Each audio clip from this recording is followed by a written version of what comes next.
गरीब लकड़हारे की जादुई जुड़वा बेटियां। गोधन एक गरीब लकड़हारा था, मगर उसका गुण ये था कि वह कभी भी हरे पेड़ों को नहीं काटता था। वह केवल ठुट्टी लकड़ी को ही काटकर उन्हें बाजार में बेचता था। वह अपने छोटे से परिवार के साथ लिबासपुर गांव में रहता था। परिवार में उसकी माँ चंपा और पत्नी रेवा थी। रेवा गर्भवती होती है। रेवा, अरे ओ रेवा बहू, अरे कहाँ है मरजानी? आई माँ जी। अरे कछुए की तरह चाल क्यों चल रही है? जल्दी आ। गोधन गतान घर भूल कर चला गया है। जंगल से लकड़ियां कैसे बांध कर लाएगा? भगवान ना करे अगर कोई ठूठी लकड़ी से चोट खा जाए। मेरा बेटा, जाओ से ये देकर आ और फूल के जैसे पाँव मत बढ़ाना, भाग कर जाना। रेवा की सास चंपा कभी उसे मीठे मुंह बात नहीं करती थी, क्योंकि उसने मन में आस लगाकर इसलिए रेवा को बहू बनाया था कि शायद उसके आ जाने से उसके बेटे का जीवन बदल जाएगा। मगर गोधन आज भी गरीब लकड़हारा था, जिसका दोष वह रेवा के मत्थे मरती है। कुछ ही देर में रेवा भागती हुई जंगल आ जाती है। ठंड का कहर कर्कश की तरह फूट रहा था आसमान से। बर्फबारी हो रही थी और चारों जंगल ने जैसे कोहरे की चादर ओढ़ी हुई थी। मगर गरीब गोधन मेहनत में मगन होकर लकड़ियां काट रहा था। अजी सुनते हो, ये रस्सी आप घर छोड़ आए थे। अरे रेवा, रस्सी ही तो थी। इतनी हड़बड़ाहट के साथ आने की क्या जरूरत थी? 9वां महीना चढ़ चुका है। ऐसे में तुम्हें ज्यादा नहीं चलना फिरना चाहिए। देखो कैसे सांस खींच रही हो। हैं? ये ठंडी बयार हमारे होने वाले बच्चे के लिए खतरनाक है। अब तुम घर जाओ। अजी मुझे कुछ नहीं होगा, आप हैं ना मेरे साथ। गोधन रेवा का रिश्ता बहुत मजबूत है। चंपा ने उनके बीच खलल डालने की बेहद कोशिश की, मगर वह हर कोशिश में विफल रही।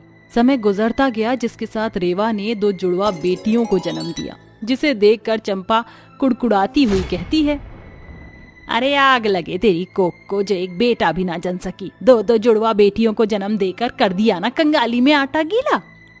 अम्मा, ये कैसी बात कर रही हो आप? अरे बेटा और बेटी होना भगवान की मर्जी है और भाग्य का लिखा कोई भी नहीं जानता। क्या पता मेरी जुड़वा बेटियां मुझ गरीब लकड़हारे के घर में लक्ष्मी बनकर आई हैं। अरे मती मारी गई है तेरी गोधन। बेटियां सिर्फ बटोर कर ले जाती हैं। देखते देखते कब ये करमजली तेरा कंधा पकड़ लेंगी, तुझे पता भी ना चलेगा। फिर कैसे करेगा तू इनकी विदाई? माँ, जिनके लिए बिटिया बोझ होती होंगी उनके कंधे झुकते होंगे, मगर मेरी जुड़वा बेटियों के जन्म से मेरी बाहें मजबूत हो गई हैं।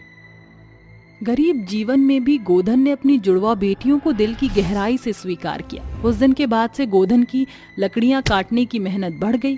दिन गुजरते गए, बावजूद इसके उस लकड़हारे के कदम घर में ना थे। वह लगातार मेहनत करता चला गया। समय का पहिया दिन, सप्ताह और महीनों के मोड़ पर चलता गया।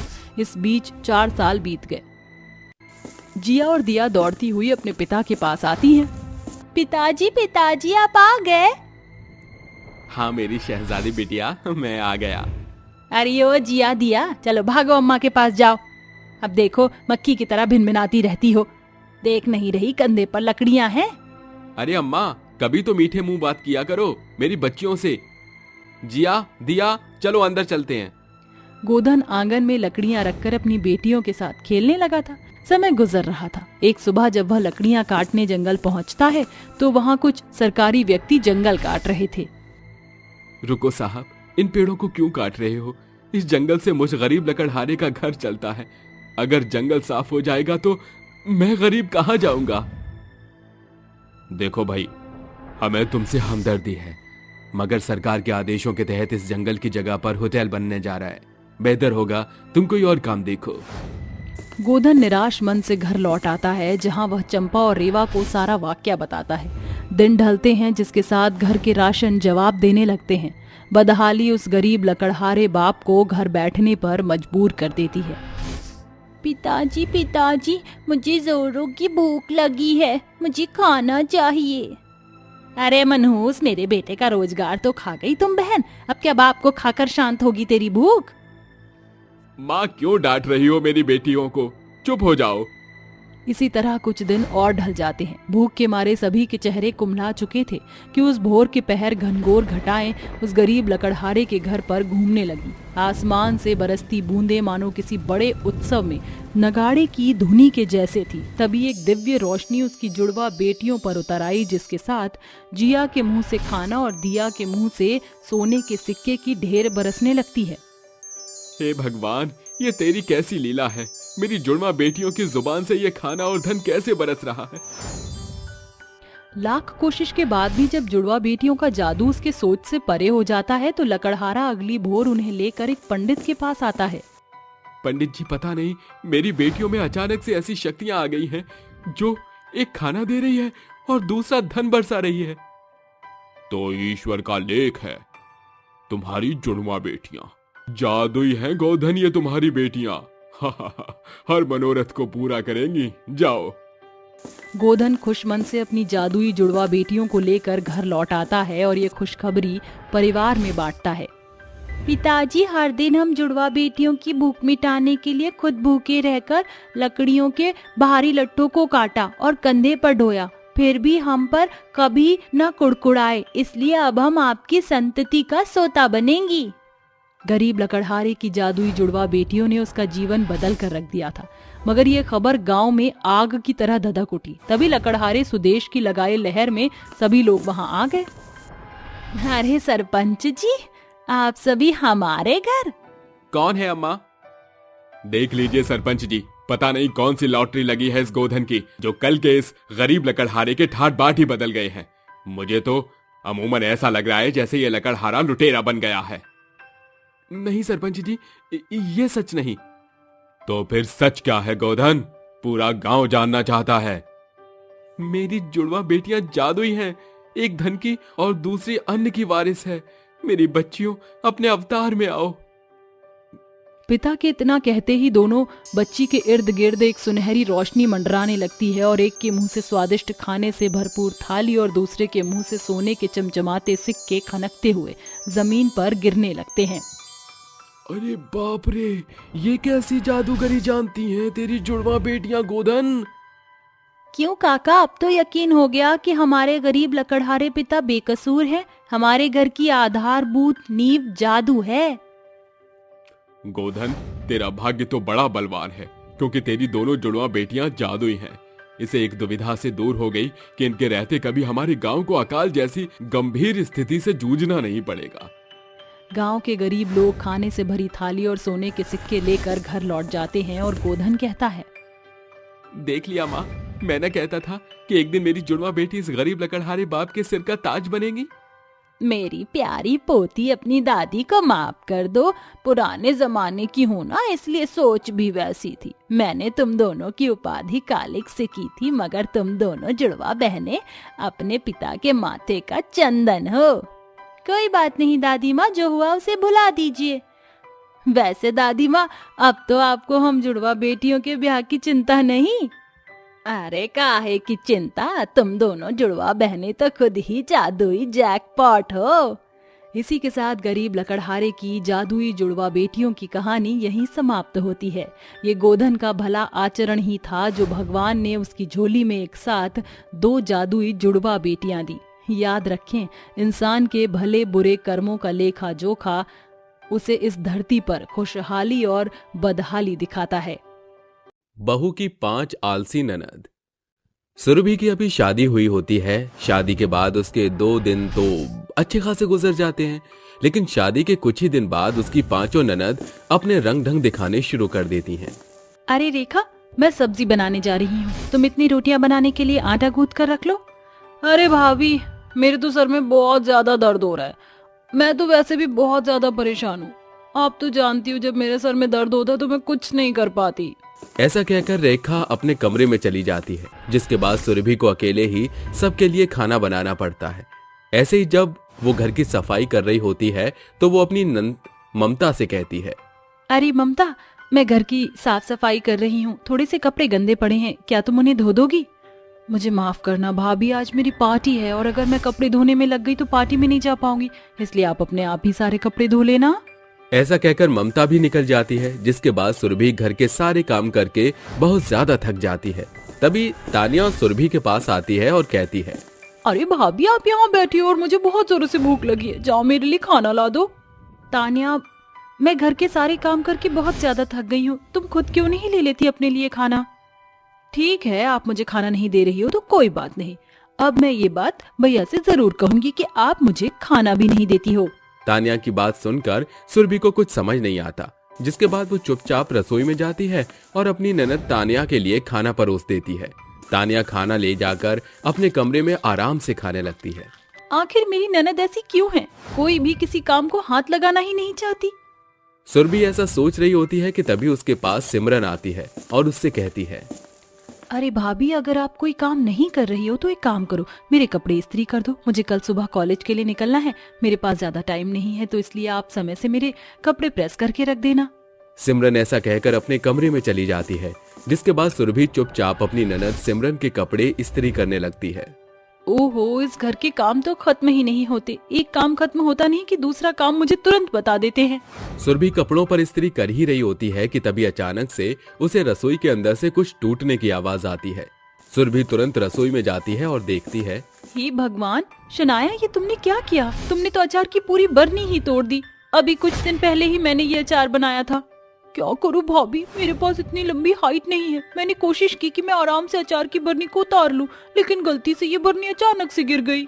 ऐसा कहकर शनाया पढ़ाई करने के लिए चली जाती है। वहीं दूसरी तरफ सुरभि अपना सिर पकड़कर बैठ जाती है। हे भगवान, एक तो अचार की बरनी तोड़ दी, ऊपर अब अचार की सफाई करके नहीं गई। आखिर इन सब का क्या करूं? मुझे तो कुछ समझ ही नहीं आता। ऐसे ही धीरे धीरे रोजाना का हो जाता है। अब सुरभि की पांचों ननद अपने सभी काम खुद न करके सुरभि से ही करवाने लगती हैं। एक दिन सुबह, अरे भाभी, कितनी देर हो गई है, जल्दी से मुझे नाश्ता बना कर दे दो, मुझे कॉलेज जाना है। कॉलेज के लिए बहुत देरी हो रही है। भाभी, आप क्या कर रही हो? जल्दी से मेरे बाल बना दो। मैं कितनी देर से अपने बाल बनाने की कोशिश कर रही हूँ, लेकिन मेरे बाल बन ही नहीं रहे। इतने में वहाँ तानिया भी पहुँच जाती है। ये सब छोड़िए और पहले आप मेरा टिफिन पैक कर दीजिए। मुझे ऑफिस के लिए बहुत देरी हो रही है। अगर देर से ऑफिस जाऊंगी तो मेरा बॉस मुझे काम पर से निकाल देगा। अरे भाभी, ये क्या, आपने मेरे कपड़े आज इस्त्री नहीं किए, अब मैं क्या पहनूं? ओह भाभी, आपने मेरे कमरे के अंदर से सारा सामान कहाँ रखा है? मुझे कुछ भी नहीं मिल रहा। जरा मेरे कमरे में और मेरी मदद करो। सुरभि अपनी पांचों ननद को एक साथ बोलते हुए देख हैरान रह जाती है। उसे कुछ समझ नहीं आता, जिसके बाद वो एक के बाद एक अपनी हर एक ननद का काम सुनती है। आज आपकी वजह से मैं बहुत ज्यादा लेट हो गई हूँ। देखना, आज मुझे ऑफिस से जरूर सुनने को मिलेगा। ऐसा ताना देकर तानिया ऑफिस के लिए निकल जाती है। तभी पवन आता है और अपनी पत्नी सुरभि से कहता है, सुरभि, क्या तुमने मेरी टाई देखी है? मुझे कहीं मिल नहीं रही। अभी लाती हूँ जी। सुरभि टाई लेकर अपने पति पवन को दे देती है। जैसे ही पवन सुरभि का उतरा हुआ चेहरा देखता है, वो उससे कहता है, अरे सुरभि, क्या हुआ? तुम इतनी परेशान क्यों हो? कोई परेशानी है तो मुझे बताओ।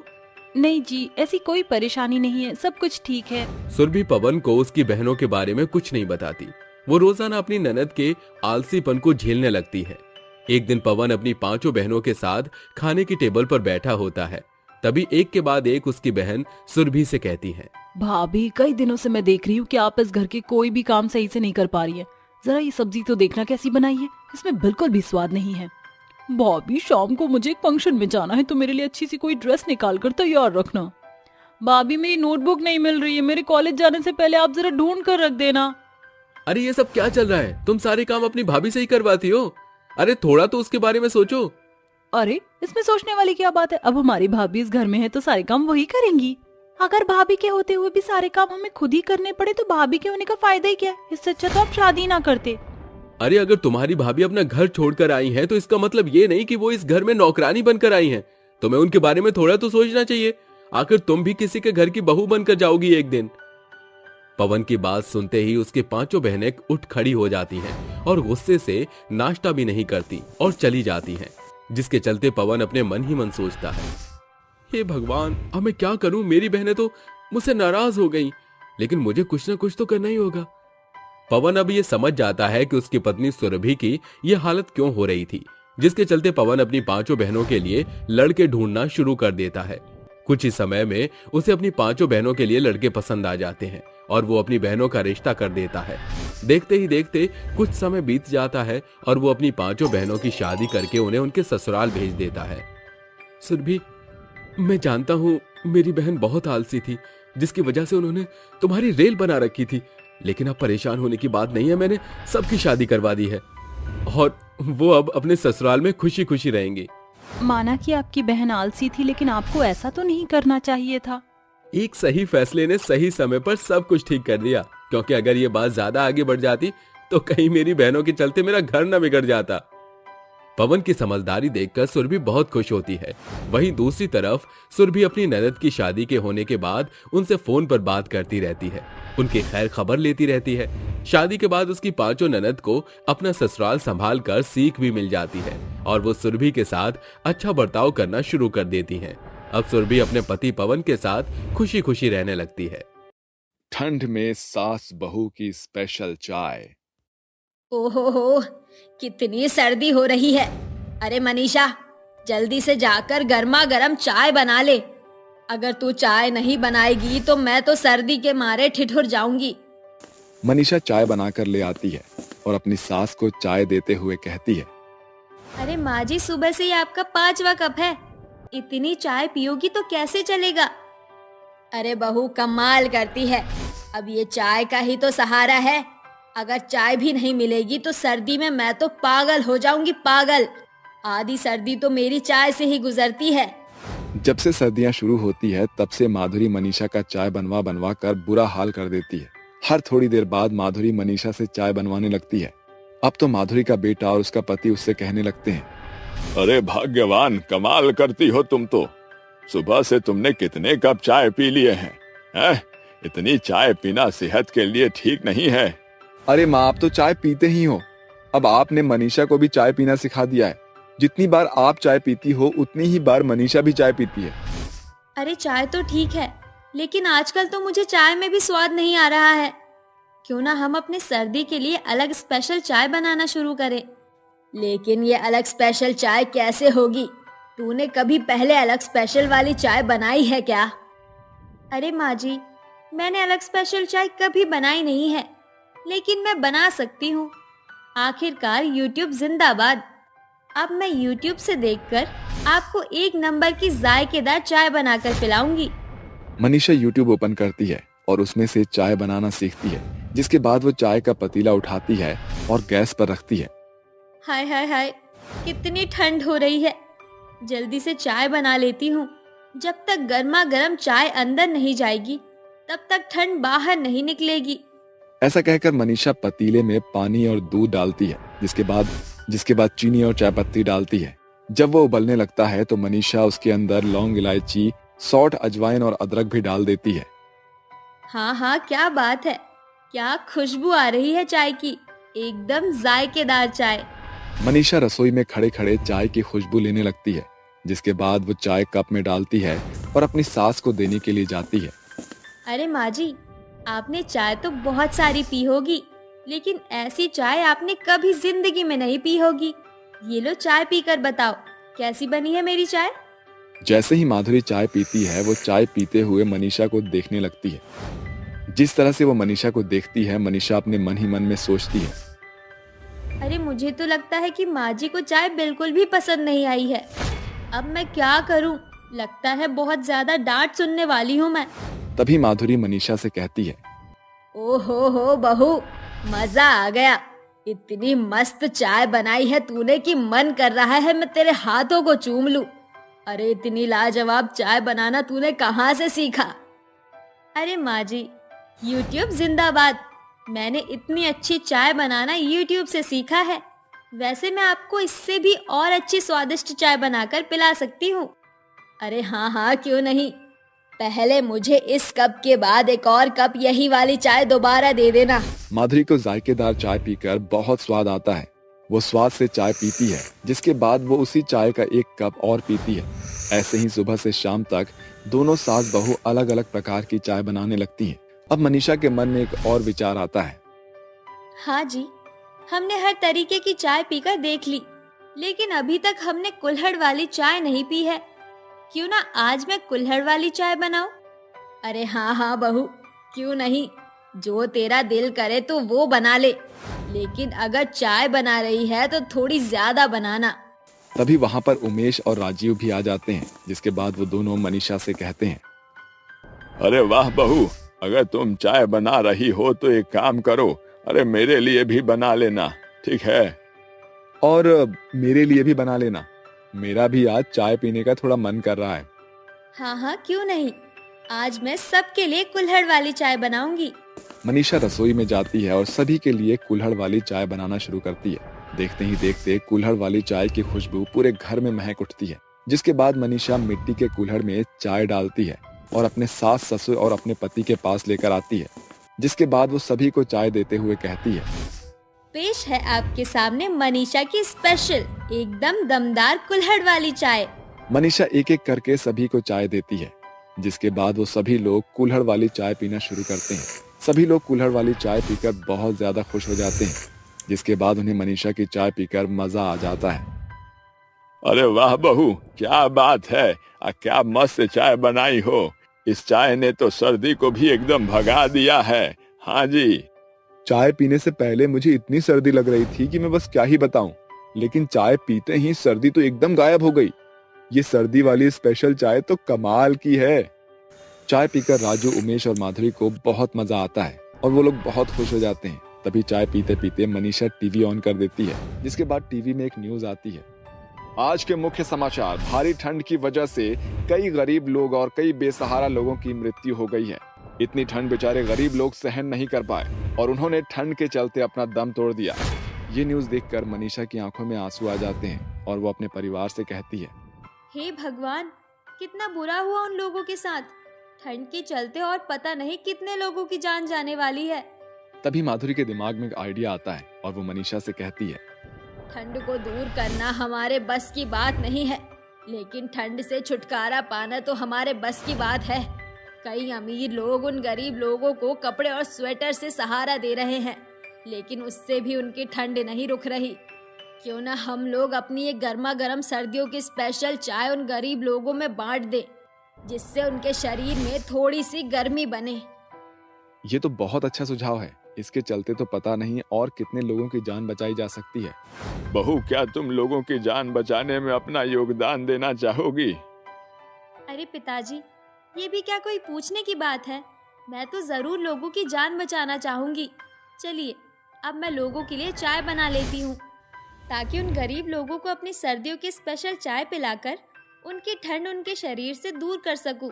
मनीषा रसोई में जाती है और गर्मा गर्म चाय बनाती है। जिसके बाद वो सभी चाय को केतली में डाल लेती है और गरीब लोगों के पास जाकर उन्हें डिस्पोजल के गिलास में चाय देना शुरू करती है। जैसे जैसे लोग मनीषा के हाथ से बनी हुई गर्मा गर्म सर्दियों की स्पेशल चाय पीते हैं, उनके शरीर से ठंड धीरे धीरे भागने लगती है। जहाँ लोग ठंड के मारे सिकुड़ गए थे, वहीं अब धीरे धीरे बात करने लगते हैं।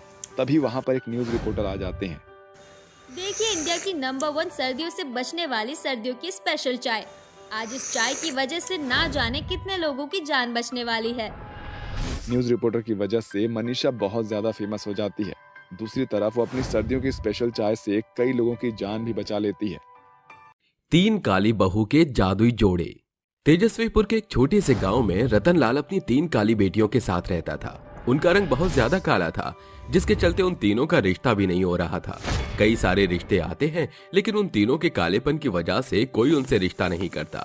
एक दिन एक पंडित रतनलाल के पास आता है और उससे कहता है, अरे भाई साहब, ऐसा रिश्ता लेकर आया हूँ कि आप सुनते ही पागल हो जाओगे। ऐसी क्या बात है जो मैं पागल हो जाऊंगा? अरे, तुम्हारी तीनों बेटियों के लिए रिश्ता मिल गया है। तुम कहो तो रिश्ते की बात आगे बढ़ाऊं? अगर तुमने रिश्ता देखा है तो कोई अच्छा ही होगा पंडित जी। तुम फौरन मेरी उन लोगों से बात करवा दो।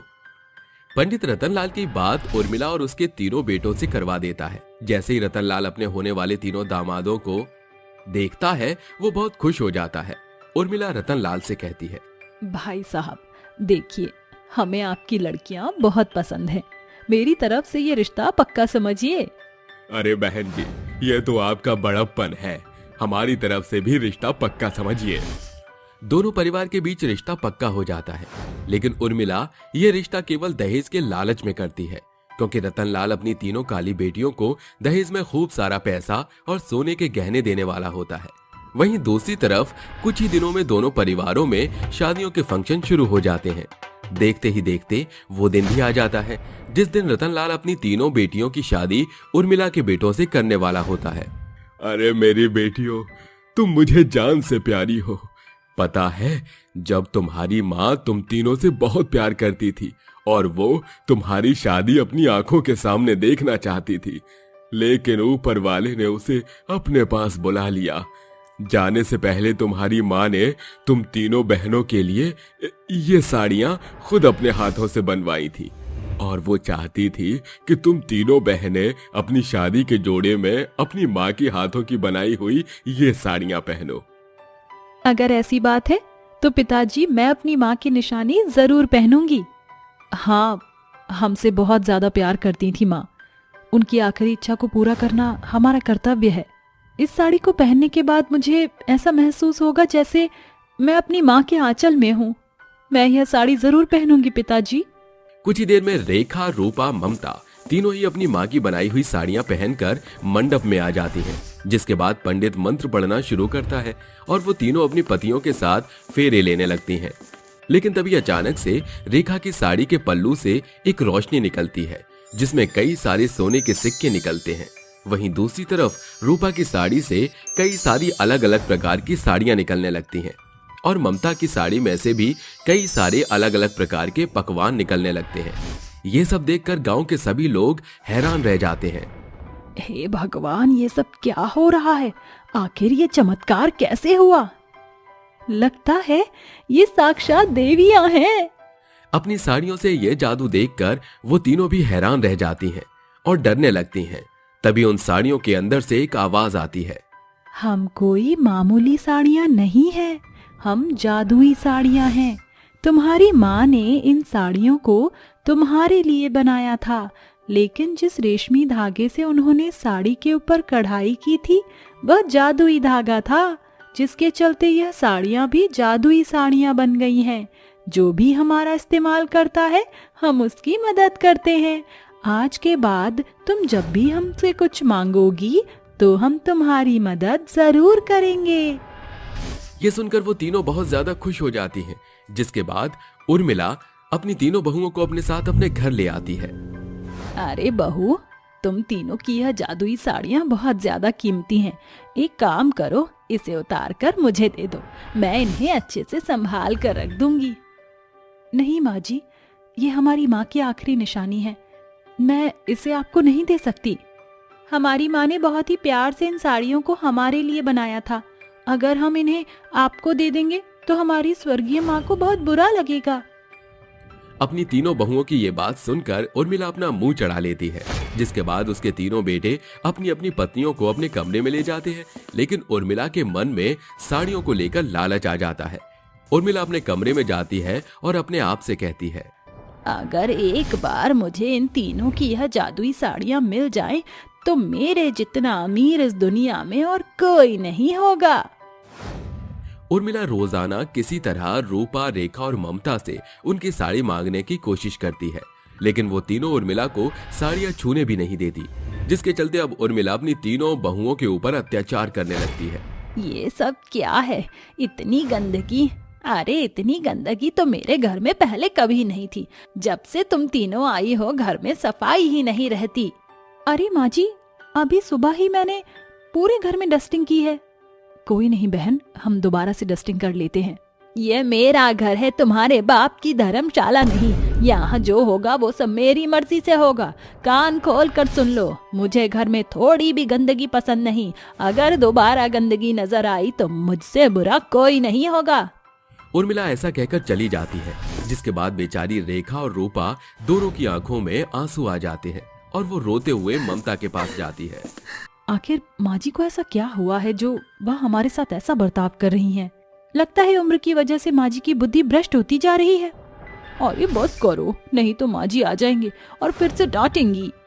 उर्मिला के आने के खौफ से वो तीनों झटपट सारे काम कर लेती हैं, जिसके बाद उर्मिला को फिर भी चैन नहीं मिलता और वो बिना वजह ही अपनी तीनों बहुओं को उल्टा सीधा सुनाने लगती है। अरे जब से इस घर में आई हो तुम तीनों, तब से हमारे घर का बेड़ा गर्क हो गया है। मैं तो कहती हूँ यहाँ से निकल जाओ और दोबारा लौट कर कभी मत आना। एक तो इतनी काली हो, ऊपर से मेरे इतने सुंदर बेटों से मैंने तुम्हारी शादी करवा दी, उसके बाद भी मुझे कुछ हासिल नहीं हुआ। आखिर आप हमसे चाहती क्या हो? हम ऐसा कुछ नहीं करते जिससे आपको गुस्सा आए, फिर भी आप हमेशा जलीकटी सुनाती हो हमें। ओहो, भला हिम्मत तो देखो, तुम्हारी कितनी हो गई है? इससे पहले तुम तीनों मेरे सिर पर तांडव करो, अभी के अभी मेरे घर से बाहर निकलो। उर्मिला अपनी तीनों बहुओं को धक्के मार कर घर से बाहर निकाल देती है, जिसके बाद उसकी तीनों बहू रोते हुए सड़क के किनारे पर चलने लगती हैं। माँ जी ने हमारे साथ ऐसा क्यों किया? आखिर हमारी गलती क्या थी? अब तो हमारे पास हमारी शादी के जोड़े के अलावा और कुछ भी नहीं है। ये जादुई जोड़े आज हमारे बुरे वक्त में हमारा साथ दे सकते हैं। चलो इन्हें पहनते हैं। एक एक करके वो तीनों अपनी जादुई साड़ियां पहन लेती है, जिसके बाद रेखा की साड़ी के पल्लू से सोने के सिक्के निकलने लगते हैं, तो दूसरी तरफ रूपा की साड़ी के अंदर से कई सारी अलग अलग डिजाइन की साड़ियां निकलने लगती हैं। वहीं तीसरी तरफ ममता की साड़ी के पल्लू से खूब सारा खाना निकलने लगता है। वो तीनों सोना ले जाकर सुनार को दे देती हैं और उसके बदले सुनार से पैसे ले लेती हैं, जिसके बाद वो तीनों अपने लिए घर खरीदती हैं और उसमें रहने लगती हैं। वहीं दूसरी तरफ वो तीनों इतना सारा खाना गरीबों में बांट देती हैं और अपनी खुद की एक साड़ियों की दुकान खोलती हैं। हमारे कालेपन की वजह से हमारी सास ने हमारे ऊपर अत्याचार किए और हमें घर से निकाल दिया, लेकिन हमारी माँ की जादुई साड़ियों ने हमारी जिंदगी की सभी परेशानियां दूर कर दी। अब हमें किसी की कोई जरूरत नहीं है। हम अपनी जिंदगी अपने तरीके से जी सकते हैं और आज के बाद हम अपनी जादुई साड़ियों की मदद से गरीब बेसहारा लोगों की मदद करेंगे। उस दिन के बाद से वो तीनों बहनें एक साथ खुशी खुशी रहने लगती हैं और अपनी जादुई साड़ियों की मदद से गांव के कई गरीब लोगों की मदद करती हैं।